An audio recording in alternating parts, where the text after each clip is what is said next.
Welcome back to the build of the gigantic Triton lava table.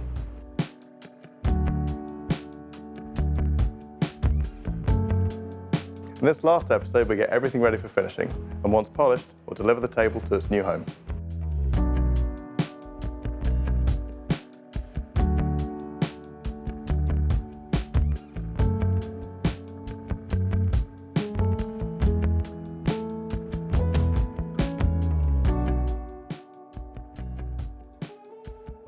We're setting up to route the corner logos in, and we'll be using this thing here, the TMN RTR.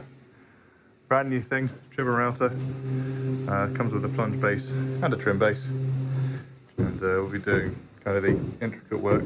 We've got a 6mm template made of various parts and a 3.9mm template with parts that slot in just like that. Trim routers are perfect for when you need precise handheld control of a router's cutter head.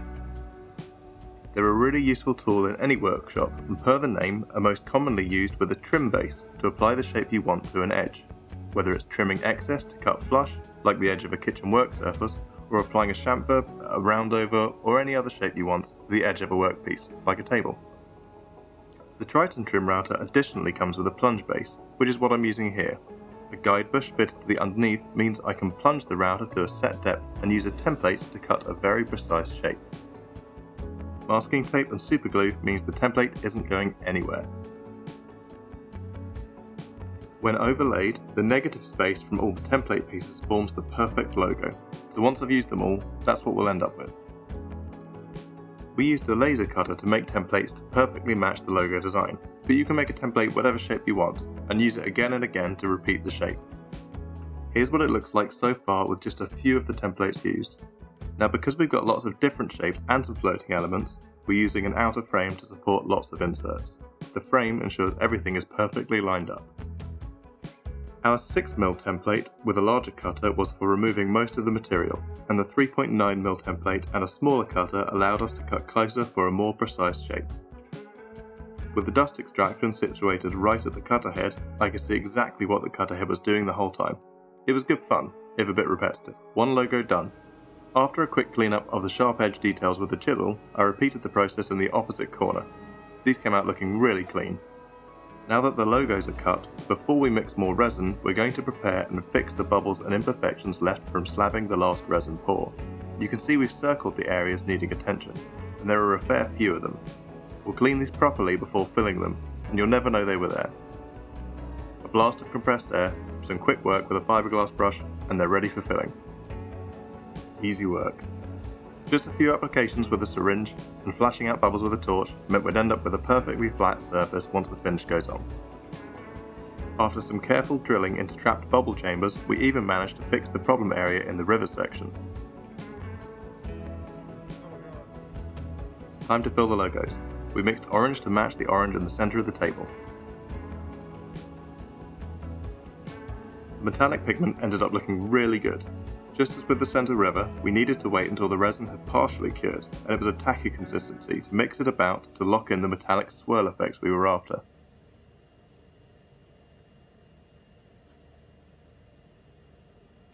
Before doing final sanding, we needed to cut the table to its final shape. We had to connect multiple tracks together to have enough length for one continuous cut. We had deliberately left this step as late as possible because the excess material was our insurance against making mistakes. It was also protection against bumps and damage while moving the heavy table about. At full plunge, the track saw made quick work of removing the edges we didn't want. We sanded them afterwards for a cleaner finish. And with that, it was time to sand the table for the final time. We took some time flattening what we'd recently fixed with resin, and also the overflow of the resin logos. When you get to this stage of a project, don't rush it. If you miss some sanding marks, or your sanding is inconsistent, and particularly if you're going for a high gloss finish like we are, your finish will highlight any mistakes you made. After doing a few tests, we opted for a 60-degree chamfer as the edge of our table. Do take your time when choosing an edge shape. Different designs can dramatically modify the style and feel of a piece of furniture.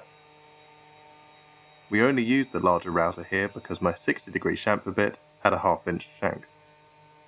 This was the final piece of shaping we did. Shape complete, we cleaned the table top to bottom with dry cloths and compressed air. It was super important that this was clean before going near it with finish.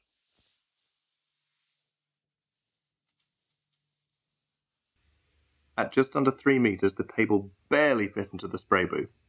This next stage was completely out of our hands. We could only watch through the window as the first coat of polyurethane went on.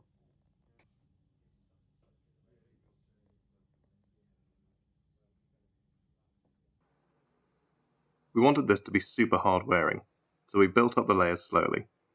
And you can see we had quite a significant orange peel effect going on after the first 1 or 2. Because of the confined space, we weren't able to film the next step, but we spent many hours with air sanders, both wet and dry sanding, working our way up to 2000 grit to achieve a perfectly level surface. Some final polishing to do, but we were nearly there.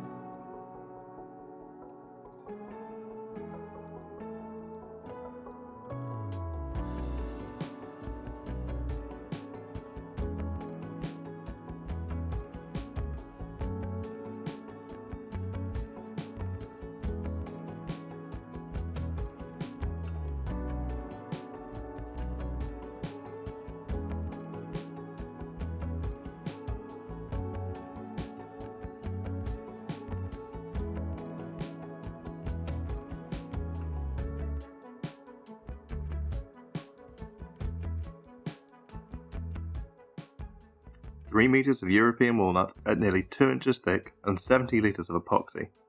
Many hours of effort resulted in a one-of-a-kind 10+ person Triton lava table.